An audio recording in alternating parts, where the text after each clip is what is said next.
I know what it feels like to hurt. And I know what it feels like to want someone to stand with you and nobody's there for you. My son has ADHD and my daughter was diagnosed with cerebral palsy. And I met with the Sunday school teachers and said, my daughter has speech issues because she has paralyzed vocal cord. She speaks, she's hard to understand. Sometimes it takes her a while to get her thoughts out. Tried to coach them in how to deal with her in Sunday school. So when she went to Sunday school, I stood outside the door, but they couldn't see me. And everything I told them to look for, all the skills I gave them in working with her, seemingly went out the window. And I stood in the hallway about to cry, and the pastor's wife said, we can either cry or we can figure out how to fix it. And so I decided to fix it. And so I created Mary's Grace to teach Sunday school teachers and other people in leadership how to work with children with disabilities. And what I realized is they always want to see and hear from a person with doctor in front of their name. So I started looking at doctorate and ministry programs. I looked at several different programs here in North Carolina.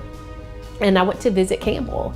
And so I said, well, I'll apply and see if I get in. And I got in. And then I said, I'll apply and see if I get some financial aid. And Campbell was very helpful in finding funding to pay for this for me.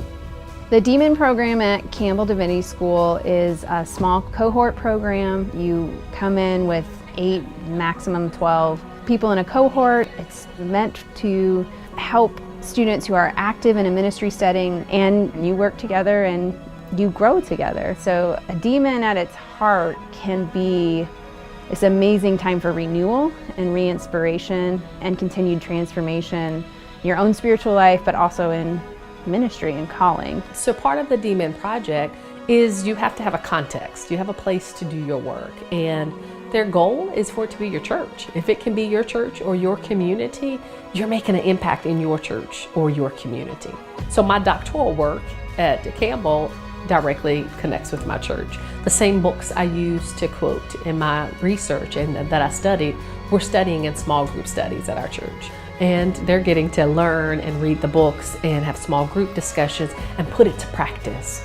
And that's where the change takes place. I'm totally against anyone just getting a doctorate just to do it. But figure out what you can do to make a change in your community and take that idea to your cohort and watch them nurture that. You will walk away from this journey a changed person by the relationships that you build at Campbell, by the support that you have at Campbell, and just trusting the process that they take you through.